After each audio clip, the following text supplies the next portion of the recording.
I love it when technology works. Hello, everyone. Welcome. Stop scrolling. Definitely stay here for a minute. I've got another great interview. All right, let's do this officially. I want to welcome our guest this week. Today's guest works with organizations that need their leaders to become better bosses and cultivate commitment in the workplace. He has spent thousands of hours shaping managers into strong leaders with his decades of experience, compelling content, and dynamic delivery. He's attracted audiences of all sizes from all sectors across North America. He headed learning and development for a top 10 US healthcare organization where he managed training for more than 9,000 employees at over 500 locations. He's the author of Employalty: How to Ignite Commitment and Keep Top Talent in the New Age of Work. He also hosts the popular Boss Better Now podcast, which was recently named by SHRM as a can't miss show for leaders, along with podcasts from Brené Brown and Harvard Business Review. Please join me in welcoming Joe Mull. Welcome, Joe. Hey, Robbie, thank you so much for having me today. I'm excited to be here. Joe, I was so excited when I saw you're in Pennsylvania until I realized you're on the opposite side of the state. So we're actually really far from each other. So welcome from the Pittsburgh area. I'm over here in the Yes, Philly area. Hello, I'm neighbor. waving to you out east, my friend. Yes. So, as you know, this is a show about building strong networks and relationship building, but the context is leadership. So, tell me, how do you define leadership, and when did you realize you had the skills to lead? So I've always, well, always is a relative term, I guess, but in my professional career and the work I've done around leadership, I've defined the term pretty simply as creating the conditions for people to thrive. And because the nature of my work tends to focus mostly on leading people, leading teams in the workplace, that definition works pretty well. I think that's the gig, right? My job as a leader is to go to work and figure out what do these people need to be at their best every day, and then fight like crazy to give it to them. And as I develop as a leader, I learn more of the nuanced ways in which I can do that, and more of the nuances around what people need to experience to be at their best. But for me, that's the role of a leader. As far as when I first realized that I had the capacity to lead, when you gave me that question, the first thing that popped into my mind was my freshman year of college, when I started getting involved in some student organizations.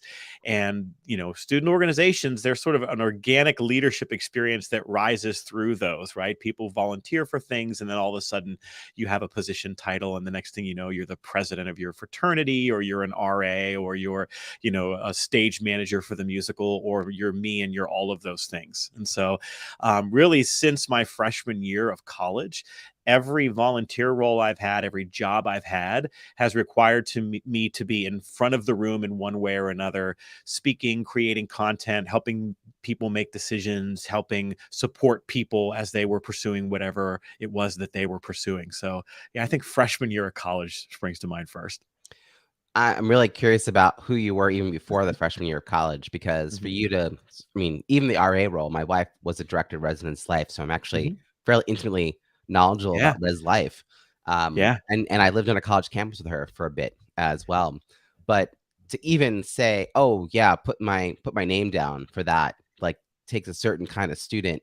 Yeah. Um, I understand, like, being a stage manager, like, I've had those roles, like, you're a little behind the scenes, right? Which is different Yeah. than stepping into a leadership role within an organization like president. So, who were you growing up Yeah. to position yourself in that way? Like, how did you show up, I don't know, like, on the playground when you were a Yeah. kid? Or did you run for office in high school? Or, I don't know, like, Right. organize people to do things? Like, did teachers see some potential in you? Or how did that all Yeah. unfold?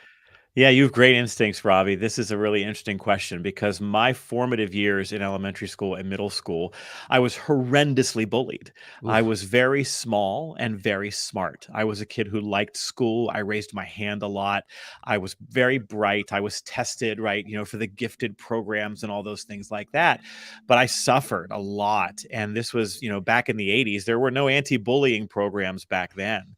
And when I moved into high school, I had a core group of friends, like 3 or 4 guys that we just were tight. But I got involved in music in my sophomore year of high school. And a teacher put me on stage and said, sing, and I could sing. And the story of that was I learned that I had value, I had talent, there was something special about me. And I tell people all the time that teacher might have saved my life in a lot of different ways, because that was a safe place where I could go and find other kids like me. And when I went to school, I ended up majoring in music and theater. And when I got to campus, I think I had the experience of living in a community where I experienced a lot of suffering, and being a part of a community where I experienced a lot of support, that all baked into the pie of what made me want to be an RA, of creating communities that were safe for kids from all walks of life. And interestingly, because what you said about your wife, when I graduated from undergrad with my degree in music and theater, I went and had a 10-year career in student affairs as a director of residence life, as a director of health education and promotion. Sorry, not a director of residence life, a residence life director. I was a director of health. I worked for 10 years in that environment doing all of that kind of work. And I really do think it was born out of those experiences of, needing someone to advocate for me. And when I didn't get that, I became that advocate. I mean, it's really interesting the empathy that you sort of got out of those early Hmm. experiences that are hard to teach that empathy. I'm sorry Yes. that you had to go through that suffering. It's still happening even with the bullying program, anti-bullying Yeah. programs that we have. It's Yep. still very much happening, and sometimes it's happening on a grander scale. And Yeah. so, it is interesting to have you as a person who, by all accounts, seems to have the most privilege in our society, to Hmm. have that empathy and to want to create these spaces where everyone feels welcome, to want to create an environment where everyone feels safe, comes from Mm. these early childhood moments. Yeah. And that teacher, that could have been a great moment or a bad moment when she said, "Go ahead and sing." It's a good Yeah. thing you knew how Yeah. to sing. Well, and I think, I was fortunate early in life to form sophisticated relationships with a lot of people who are typically pushed to the margins, right? My two best friends in college were both gay men. I worked with people from all walks of life, gender diverse groups, neurodiverse folks, racially diverse people in the world of theater, right? We know that is truly a not a melting pot, but a tossed salad of difference, and of human difference. And so, really, in the early part of my late teens and early 20s, I had a lot of conversations with people that really helped me understand that, boy, I do check the box for every majority group or classification that you can possibly have, right? I'm a white, straight, cisgendered male who was raised Protestant, right? And being aware of, and this is when I got into grad school that really, I think I gained a better awareness of the understanding of what you get as a result of that privilege and the power that you have. And so, um, I am very aware that I am on a journey of learning and understanding, and that I really have to pay attention to folks who are underrepresented, who are marginalized, to understand how I can be a better ally to them. It's such a rare education that you had, being Hmm. given an opportunity, and then in some ways seeking the opportunity, because you were like, "This is the place that I felt safe, so I'm gonna Yeah. go do this in college." And then, of course, college draws a wider variety of people than your hometown, and so Yeah. suddenly you're in spaces with people diverse from you in all kinds of ways, but you were already defining this is a safe space for you, so you weren't gonna be like, "Well, Mm. I'm leaving this place now because other people came." You're like, "No, this is still the safest place for me. I need to Yeah. figure this out." And what an education to be in that space, often the only, which Yeah. is rare, given Yeah. all the attributes you just described for yourself. I'm just framing this because it feels like how you show up today in the world makes more sense. Like, you and I don't know each other super well. We met through the Right. National Speakers Association. Um, I think well of you from afar, and Sure. not knowing this grounding that you had as a starting point in your life, and now all kinda, like, clicks. It's like, "Oh, yeah, that makes sense. He does seem like the kind of person who's safe to be around, who Mm. creates a nice space, who welcomes people." And, of course, in your experience in student affairs and doing res life work Yeah. makes sense too. How Right. many icebreakers do you know? Yeah, that's right. We sit in circles and talk about our feelings. That's what we do in student affairs. Absolutely. Right. Yeah. And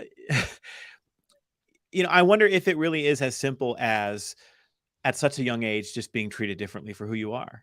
and then growing up and seeing that is systemic, and that, in a way that goes beyond youth, right? And so just having had that experience myself at such a young age, I probably informs that empathy a lot that you're talking about. So you headed off to college to do kind of performing arts, it sounds Yeah. like. Yeah. Was that sort of the goal career-wise? Was there a bigger goal than that, or was that sort of the end goal? Yeah, the goal was to be on Broadway Ooh, or to be a high school choir teacher, and I love, I love preparing music and performing music. And, I learned a couple of things when I got to undergrad, which is that if you want to be a music teacher, you should probably start studying the piano at a young age, which I did not. I was the world's worst piano student, and, graduated without the necessary skills, really, truly, to be in a classroom. And, when I did my undergrad program, I loved performing and learned a lot about performing, but I didn't really learn anything about how to get a job in performing, right? I think a lot of music programs nowadays have figured out that they need to teach kids how to audition, and they need to connect students with opportunities and festivals and competitions and things like that. And, I spent a lot of time studying German lieder, and it didn't really serve me well as a singer. If what I really wanted to do was musical theater. But Robbie, everything I've ever done in one way or another informs what I'm getting to do now. And so I will sometimes have people say to me, "Aren't you sad you're not using your performing arts degree?" And I use it every day. I'm on stage every week as a speaker, and that requires musicality and rhythm and cadence and all of those things that are a part of what it means to be a musician. So I'm still using it. I'm just using it differently. yeah, that makes sense. Similarly, I have a master's in social work that, Yeah. how does it show up? It shows up all the time. Yeah. It's like I studied macro social work, so organizations Yep. and groups and how we all kind of operate together. So yes, it kind of shows up, but I think it doesn't show up in like I have a clinician, title and Right. work in a hospital. It's not Right. that, but like you said, holding space, creating the presence of all that. So you graduate without a good idea of how to get a job in this field that you had so much love for. Right. What's the next path? Is there a direct path, or do you just start taking different roles? Like, how do you Mm, sort of find your way? I mean, now I know you as the entrepreneur and the speaker, and the author, right. but did you go right into that, or was there sort of intermediary like role? Well, in undergrad, I was an RA, and I was the president of my fraternity, and I was very involved in a lot of leadership work in student affairs as a student. And so when I became aware that you could continue doing that kind of work and get paid for it after college, that really appealed to me. And so I ended up taking a job at the University of Toledo right after I graduated from undergrad. And I worked there for a year running a bunch of on and off campus apartment complexes. It was a really unique residence life setup. And I think I made $23,000 a year and got an apartment and worked 80 hours a week. And, it was a real education. And then two friends of mine from undergrad had both landed at Ohio University in Athens, Ohio, and were raving about the place. And so I'd gotten unhappy with my role at UT after that first year. And so I looked around and ended up applying for and getting a full-time position in the residence life department at Ohio University, which are typically master's required positions. But my year of experience and my commitment to enroll in the master's program there allowed me to come through the door. So I worked there full time for a couple of years while doing my master's part time. So I do have a master's in education, and specifically higher education administration. But again, I'm still using that in a lot of ways now. And then I moved through that student affairs career really for 10 years, moving in the direction of residence life and then health education and promotion. Did a lot of work with new student orientation programs and whatnot. And then really the transition to a more traditional training and development role was when I moved over to take an entry-level training job at the University of Pittsburgh Medical Center, and then spent a couple of years there rising up through the ranks in their HR department, designing and delivering leadership development and management training programs. Did that for a number of years, became the head of learning and development for physician services for one of the largest outpatient groups in the country. And then an interesting thing happened to me, Robbie, and I have a feeling this happens to a lot of us who find ourselves in private practice. We got called into an office one February in 2013, and we were told that our entire divisional team had been eliminated because they were changing the org structure for the whole HR model. And they said, you're going to be here for 4 months in your current role, but then everything will flip. And Joe, we love you. You're an asset. We are going to try to pay you the same. We're just going to move you over here. And over here was not the right fit for me in any way. And so I was sort of faced with a crisis at that point about figuring out what I wanted to do next. Mm. So this is really interesting. You got a lot of stage time before you knew that it was called stage time. That's right. You got That's a lot right. of time. You got a lot of reps, like Yep. leading quote unquote trainings, right? Like that you Mhm. probably weren't thinking of in the same way that you did later in your career, but you were doing programs. Right. And That's exactly right. you were doing programs, which is the same thing as trainings in a lot of Right. ways. You were doing Right. speaking engagements, but Yep. you weren't thinking of it that way. And you kind of got the reps in to get comfortable with that so that you would apply for a more specifically training role in Yeah. HR. You did really Yeah. well on that, but then you were at this crisis point because this thing you know how to do is no longer what they're asking you to do. You've now Mhm. defined this as a skill set. Is this when you decide entrepreneurship? It is, and it was because I had had a whole host of experiences that fed into me starting to believe that maybe I had a knack for this beyond what most people do, and it took years of hearing that from others, of other people Mm. saying, "Man, I could listen to you read the phone book. You're really good at this." Really lovely things from people. And funny story, the first keynote I ever did, I didn't even know that's what it was called, but we would bring all of our first year students together at the University of Pittsburgh every year and bring in a speaker to talk about taking care of yourself as a freshman. And one year they hired a judge who came in and talked about alcohol, and it just landed with a thud because it was a whole abstinence message. And I talked to the dean of students afterwards and said, I think I'd been doing award-winning alcohol education programming on the campus for a while.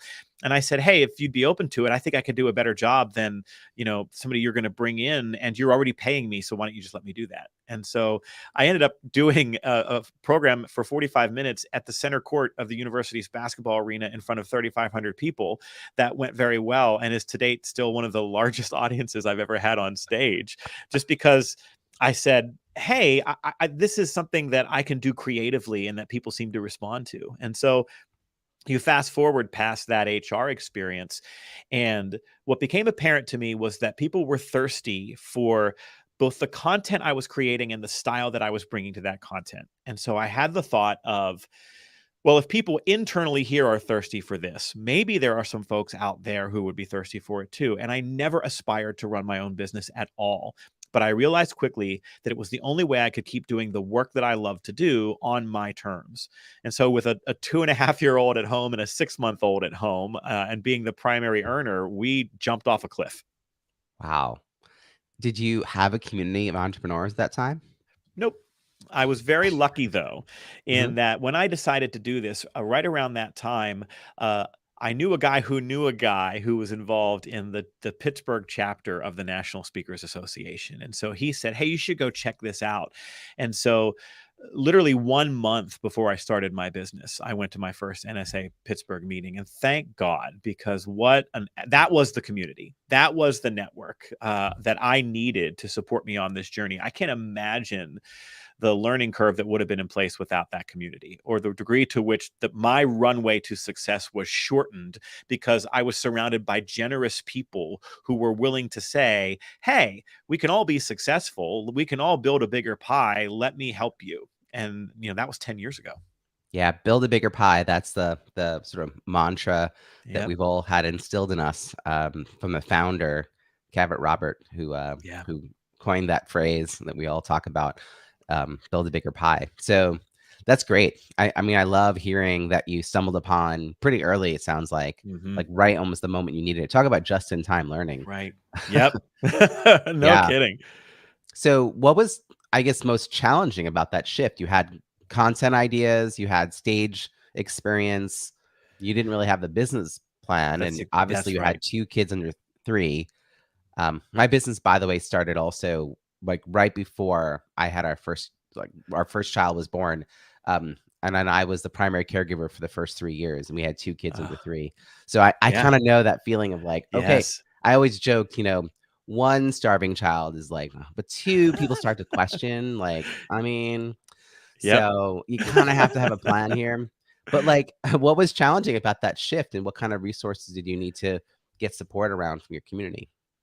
Yeah, I mean, there's no secret. The challenge was, how do I make money, right? How do I get paid, and so I can pay my mortgage and keep the lights on? And um, my wife, I joke to my wife, year one is just about getting through it, right? I was getting 3 paychecks after my position was eliminated. And then there was a tiny little period of unemployment. And then it was like, okay, I need to be earning. And so I figured out quickly that if I went out into the world as a jack of all trades saying I could do that and I could do this or I could do that, then I'm not really going to get people understanding exactly what I do and who I do it for, and help people understand how to seek me out. So when I started my business, I've right away had the instinct that I wanted to create a very specific product, for lack of a better word.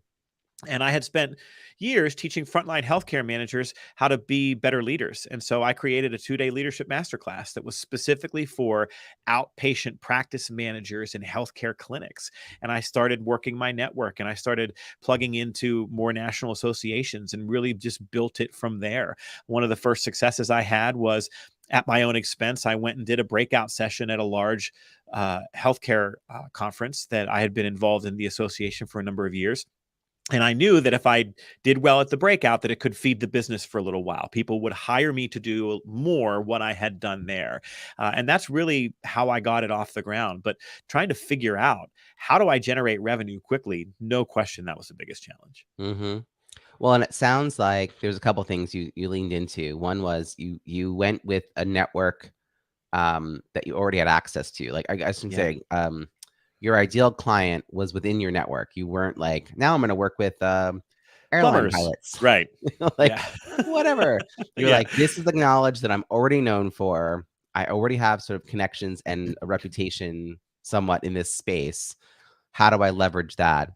And the hard part is like building something that you're trying to attract people to, but Hmm. then you went to where other people were already gathered, paying your own way, as you pointed out, which means not only were you not paid, but you paid your own travel Yeah. and Yep. your hotel. Did you have to also pay Yep. for the conference?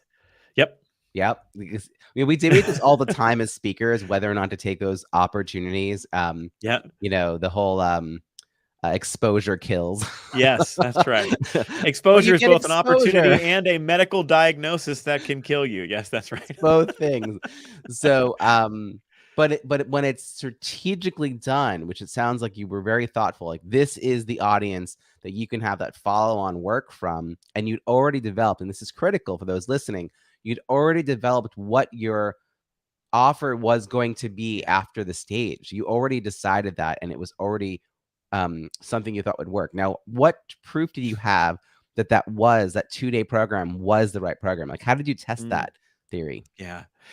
Well, I learned a couple of things about that 2-day program. I was fortunate that as you said, I leveraged my network and I got connected to somebody at the local county medical society, and they would periodically do programs. And I met with them, and I was filling a leadership and people management void that they had. They said, we do a lot of work with physicians. We don't have this piece. We'd like to have this offering. And so they were happy to partner with me in whatever way made sense that was mutually beneficial. And so we offered this 2-day program, and we figured out very quickly that most people don't want to give up 2 days for a program like that. So we compartmentalized, turned it into a 1-day program that had a greater deal of success. That piece of content, I call it an accordion piece of content, right? It's a 2-day program that can be a 1-day program, that can be a half-day program, that can be a 1-hour keynote that eventually turned into a book.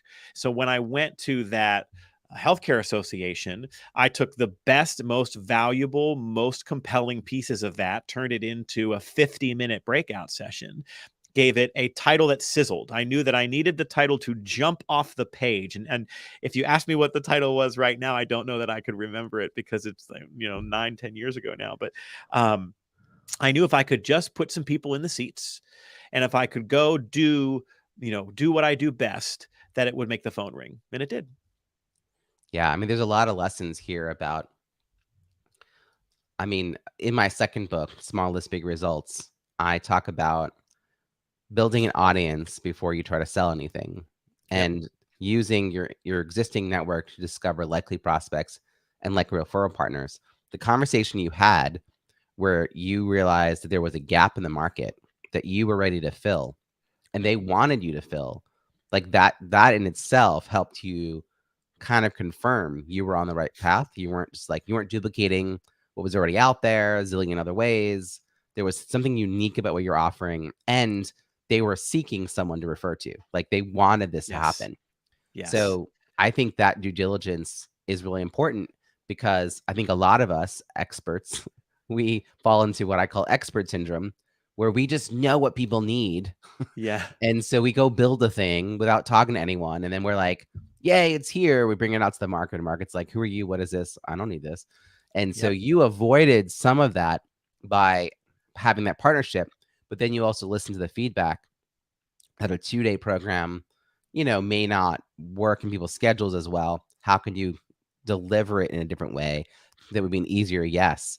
Yeah. So I mean, there's a lot of learning there for people, and what a painful thing to be in. But once you figure it out, and then you go find a pipeline, and the pipeline for you was to go speak on your own dime at these conferences, and then Yeah. drive that pipeline into your program. Is that sort of what ended up happening?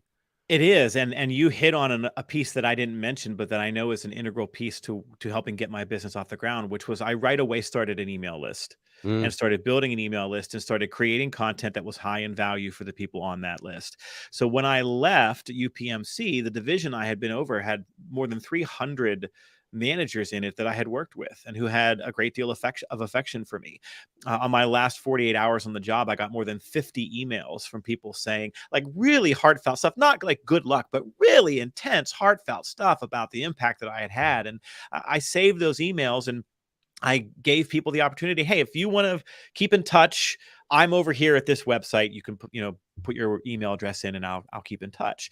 And now for almost 10 years, I've had our Boss Better email newsletter, which I send out every other Tuesday, which is advice, humor, and encouragement for bosses.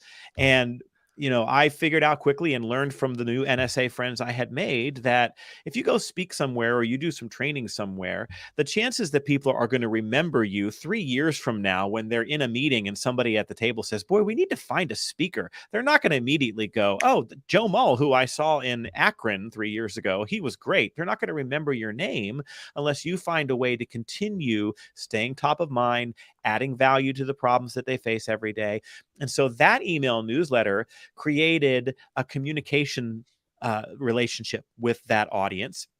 I was able to mine that audience for the nature of their challenges and difficulties. And then I was able to write to those, right? I wrote to them on my blog. I wrote to them in my book. I wrote to them in the program offerings and events I was creating.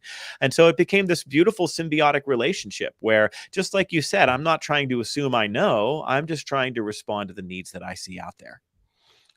You seem to have somewhat sidestepped the problems that a lot of early entrepreneurs fall into. Um, that's great because one of the things you're just saying that I want to call out is you built an email list, but Pat Flynn of Smart Passive Income said the number one problem is that people don't have an email list. The number two problem is they don't send email to their email list Yes. if they build Yes. one. And by Yes. the way, that is the best way to not have anyone unsubscribe is to just never send email. Right. But that's not useful. So I think the fact that you were like, well, here's these relationships, people who clearly think I'm doing something good, like Yeah. let me invite them kind of on this journey with me. You didn't hesitate to make that invitation to establish yourself as the entrepreneur who could provide value, and you were listening and you were Mm. responding and you're reacting, and like the symbioticness of there is really apparent. And that way you're, and this is the very beginning. I mean, like a Yeah. lot's probably changed in the last decade as to what you offer and all of that. But those Yeah. first few years are just really difficult and critical when it comes to setting yourself up. I'm curious because you sidestepped a lot of the other challenges. How many programs and software did you buy that you didn't use those first couple years? Oh, goodness. Okay, good. I'm just glad you don't have to mention it. I'm just Yeah. glad I'm not alone in that. No, I think we went through 2 or 3, email platforms and CRMs Yeah. and oh, yeah. I mean, I There's think this way everybody in has which gone through spending that. money becomes your job when you're a new entrepreneur. Like, Or have you done the thing where you create this new series and you give it a catchy name, and then, you do 4 or 5 of them and you're like, this isn't going anywhere. So it just goes on the pile, Yeah. and you try to create branding within branding. My company, when I started, it was not Joe Mull and Associates. I created a boutique training firm called Ally Training and Development. And it was really about my philosophy of leadership, which is that the strongest leaders are allies, right? They act in the best interest of others, and they work as allies, as partners with their direct reports. And so for years, I ran probably the first 3-4 years of my business, it was Ally Training and Development. And what I learned is that nobody thinks the word ALLY is pronounced ally. I was introduced as the CEO and president of Ally Training and Development all the time. It was just interesting. And for a couple of years, I finally heard from folks that said, Joe, you're the business. People want you. It's your personality. It's your skills. It's your insights. It's your character. It's you. Put your name on it. And so we did that a couple of years in. That was a big change. That's always a difficult question for an entrepreneur, whether or not to brand Yeah. it to themselves. And I know there's debates on both sides of that. Yeah. Sounds like you sort of found your way. Have you written more than one book? I have. So So what was the first book? How'd that get in? Yeah, the first book is called Cure for the Common Leader, Mm. What Physicians and Managers Must Do to Engage and Inspire Healthcare Teams. I was very focused in the healthcare space in the first 3-4 years of my business. And that was that 2-day leadership masterclass. It was called The Same Mhm. Thing. And I turned it into a book that came out in 2014. Now, it's hard to believe that the book is 9 years old, but we still get healthcare organizations who order it and use it. It's pretty remarkable. And then 4 years ago, my second book came out. It's called No More Team Drama, Ending the Gossip, Clicks, and Other Crap That Damage Workplace Teams. That was born out of me going into organizations, bringing my Cure for the Common Leader model of the conditions that leaders need to create for people to thrive, and learning over and over again that the one that leaders were getting stuck on the most was fostering group cohesion and team spirit and navigating toxic personalities, difficult people, everything that we put into the hopper and called team drama. So I spent a year and a half trying to answer the question, why do some teams become high-performing, close-knit groups while others get mired in drama and dysfunction, and ended up writing that book. And then, the Did that third come book out in 2019? 2018, I believe. 2018. Yeah. So now we're not quite at 5 years yet. Yeah. So you had the ability to at least implement some of the ideas in the book after the book came out before the pandemic altered Yes. your plans. Yep. What Yep. did the pandemic sort of, or how did it impact your business plan? Yeah. So there were 2 huge impacts. The first was that we had made the decision in early 2019 that the time had come to open up our borders to non-healthcare clients. I would do a lot of training, speaking, consulting, and people in the audience would go home and sit across the dinner table from their partner or spouse, and they would say, I saw this great speaker today, and he's talking about all the same stuff you're dealing with at your IT company, right? And so they would read my Cure for the Common Leader healthcare book, and they would still call and say, but would you work with us?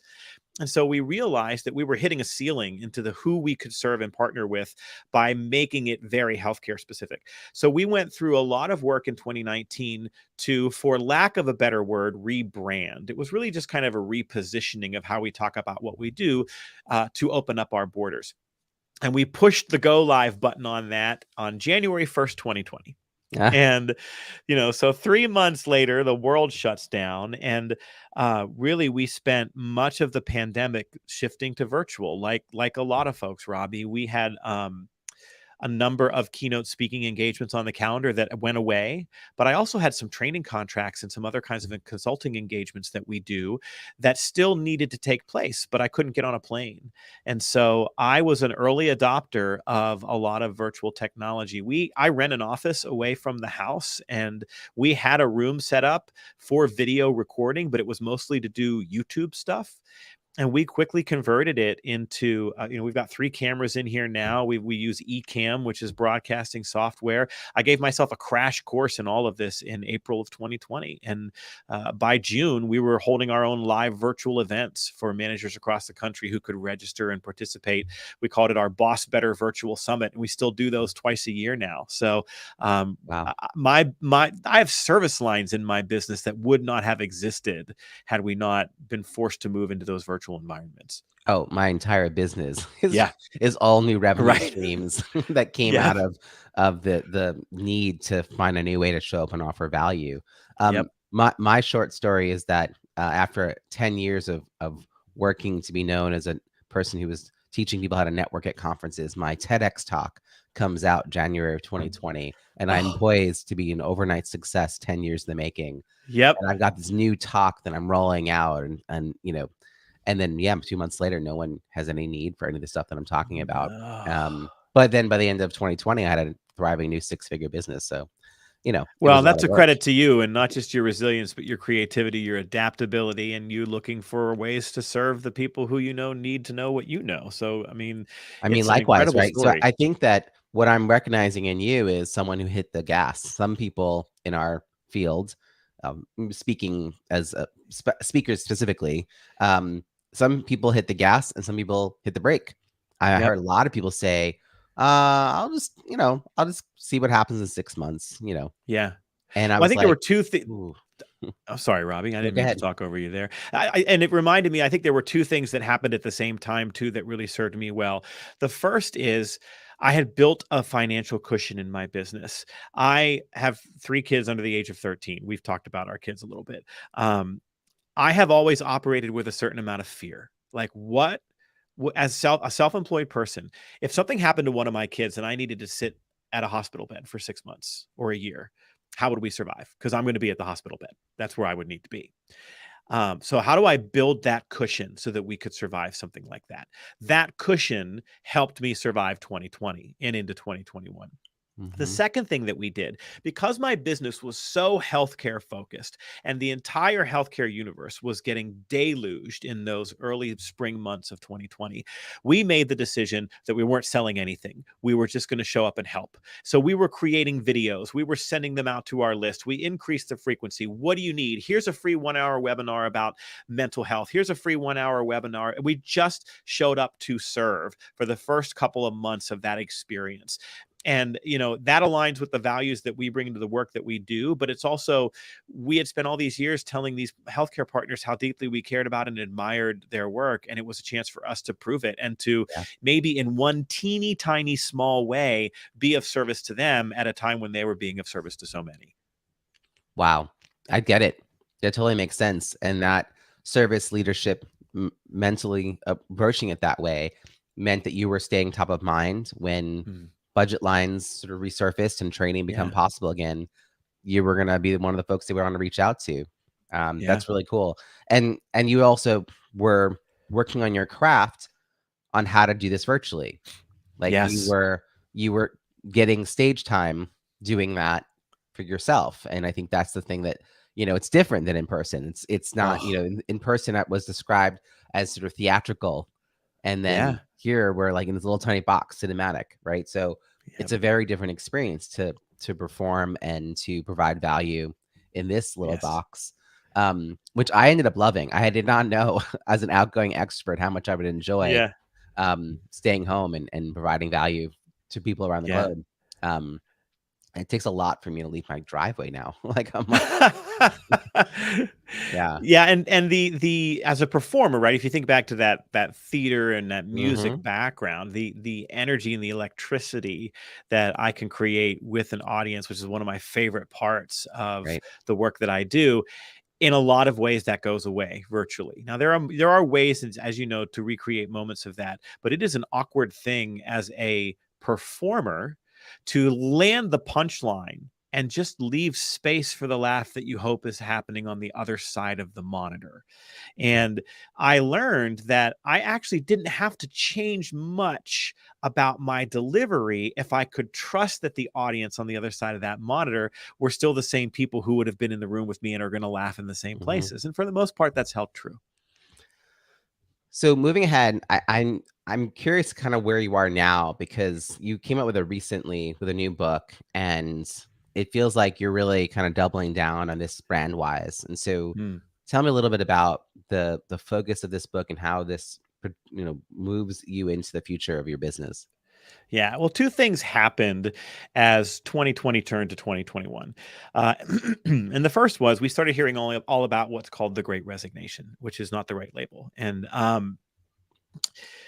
about what that everything has changed as a result of the pandemic in terms of what people are looking for. And no, it hasn't. In terms of the human needs that people have, in terms of what I need from my job to be fulfilled at my job and from my boss to be fulfilled at my job, those things have largely not changed. And I was having a lot of those conversations. And then I was on a podcast about a year and a half, almost 2 years ago now, and we had this wide-ranging 30-minute conversation about where commitment comes from in the workplace, which is what my area of expertise is in. And it was a really rich discussion. And at the end of that 30-minute interview, the host said this. He said, "All right, Joe, let me get you out of here on this. Let's put a nice bow on this. In one sentence, where does commitment come from at work?" And I went, I don't think I can give it to you in one sentence, man. Like, as we just talked about, it's all these things. And then Robbie, I recounted the entire interview in like the world's longest run on sentence. And have you ever had that experience where you start talking and you can hear yourself talking and you think, oh God, stop talking? That was me on that podcast. And when that episode ended, I kept thinking about that question. In one sentence, where does commitment come from at work? And my answer wasn't wrong, but it wasn't concise. And I thought, boy, what a disservice we do to leaders and organizations. When we can't give them a one sentence answer to that question. We can't give them a simple, clear framework that says, these are the things that you get right. If you get them right, it works. And so I set out to answer that question. I wanted to marry together all the years of work that I had done teaching leaders how to be better bosses with what we think we know about what's happening in the labor market right now. And so I went off and analyzed more than 200 research studies and articles on why people quit or stay with an organization or decide to join another. And I can tell you with conviction that people will join an organization and stay long term if they get three specific kinds of employee experiences. And when you mix all those together, I call it employalty: employer, loyalty, and humanity. We know that when organizations make a commitment to a more humane employee experience, that activates commitment in the workplace for employees. And so that's the book that I wrote. It's built around this sort of 3-factor framework. It's filled with stories, not from Apple or Netflix, or, well, actually there is a Netflix reference in there, but a lot of times you get these business books which talk about Apple and Southwest and Disney. And, this is a book that has stories from an excavation company in West Virginia, a lighting company in Oklahoma, a small town hospital in Kentucky, really small to mid-sized organizations who are trying to figure out, how do you find and keep devoted employees? Right. As opposed to being Patagonia or Zappos, which is right. Which is the new wave of the big ones. Yeah. Usual case studies, right? Yep. I know. Yep. I'm showing my grad school. Yes. That's all right. That's all right. Yeah. So that's really interesting. And again, I love that you're always following the path of like what keeps you curious and what's the market sort of looking for. And you're riding this wave right now that we're all hearing. I mean, my LinkedIn has shifted in this direction. Humane everything, humane marketing, humane leadership, human-centered X, right? Human-centric X. Like there is just a lot of people who are all trying to tackle the same question, which is, we're showing up. We're beings who are showing up to do a job. How do we center that as part of the conversation, or center that in the conversation? So I think that you're kind of riding a conversation that's happening in a bigger way. But you have a very unique, I think you have a unique twist on it. You also have very catchy wording. It's a little more concise and makes you distinct. So good for the unique selling proposition piece. Thank you. Thank you very much. How is your network now? Like when you think about all the people you've gotten to know, because it feels like you must now have such a interesting Venn diagram of concentric circles of people that and there's the people that are really your close circle of friends that you'll stay in touch with. But then I always wonder about the second and third tiers out. The people you see once a year at a conference, or you work with them 5 years ago, but you haven't had a reason to since, and you like each other. I should always preface with that. You enjoy each other's company. So how do you think about staying in touch and nurturing those kinds of, and I'll say weaker ties? Any Yeah. habits, philosophies, practices? Yeah. So this is where that email list really comes in handy for people who have been clients, or for people who are more professionally associated with the work that I do or the services I provide, or who want to follow that professional journey. So having an email list has been really powerful. We launched that podcast 2.5 years ago now, that Boss Better Now podcast, which was another way for folks to at least hear from me. That's a sort of one-sided relationship, but social media certainly has helped. When I think about the next layer of my community, it really is this whole network of professional speakers, coaches, consultants, authors, podcasters who I've met and built close friendships with through the National Speakers Association, for example. And in that world, I think what has been the most impactful was getting involved in online groups. Like when I first started, I got active. There still is a members only Facebook group for the National Speakers Association. And I knew that if I showed up there and asked questions and learned from others, but then also contributed when I had answers to questions that others were asking, people would start to get familiar with my name. People would start to see that maybe I had some knowledge or expertise to help. I would start to become legitimized as a professional in that community. And so I just committed to keep showing up there. And that's a way that I really built those relationships. And, you've been going to NSA for a while too, Robbie. You have heard a lot of people say that you go at first for the business development content, but then you start building these relationships, and then you keep coming back to hang out with your friends. And I remember when I first started going, I was like, yeah, sure, that's great. But then now that is absolutely what it is, right? Some of my very best friends in the world are there. And even if I didn't like any of the speakers or topics that are going to be on the agenda, I'm still going to go because it's like my version of summer camp.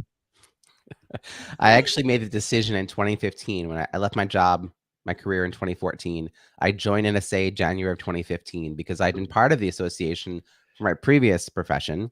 And I Yeah. thought, well, why would I wait 10 years to Mhm. join?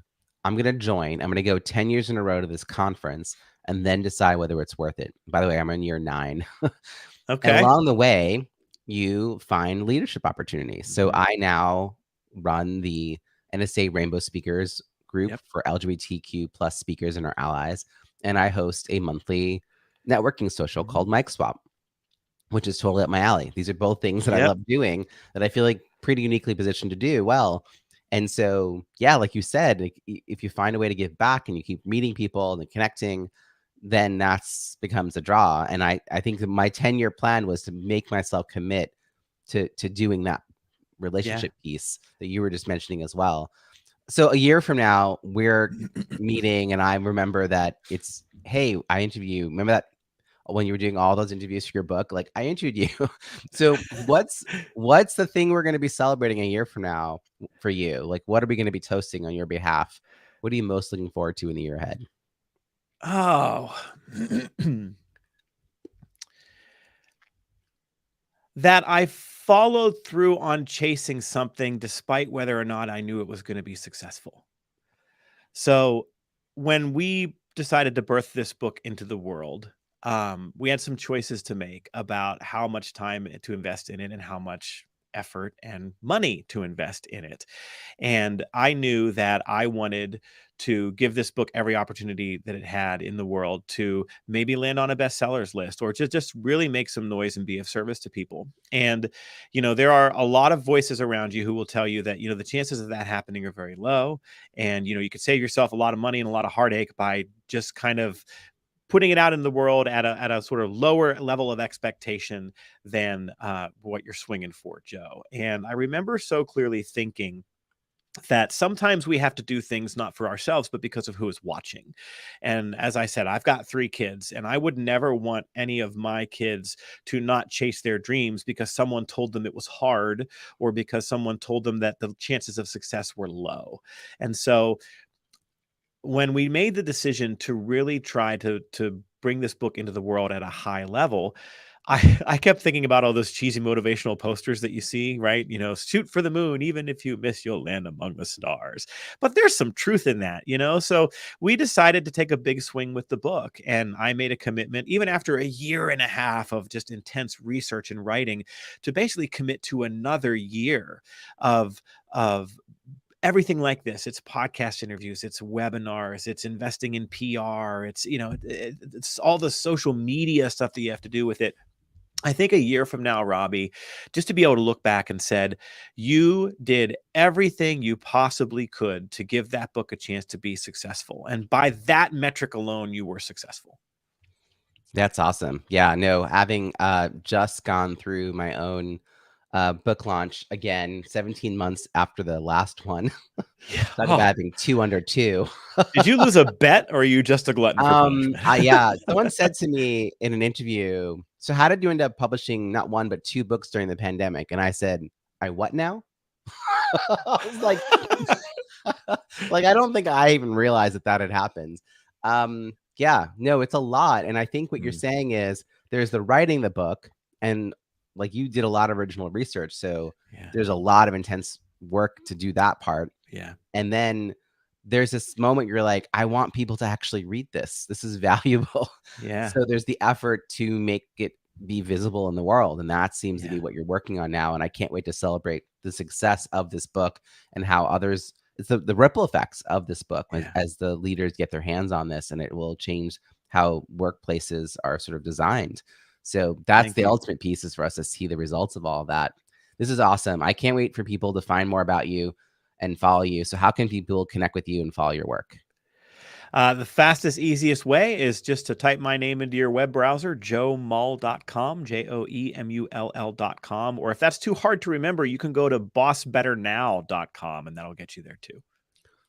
Awesome. We're going to put all those links in the show notes, as well as to your podcast, your LinkedIn. We'll pull them all there at ontheschmooze.com. Joe, thank you so much for joining us. My pleasure. Thanks for the great conversation, my friend.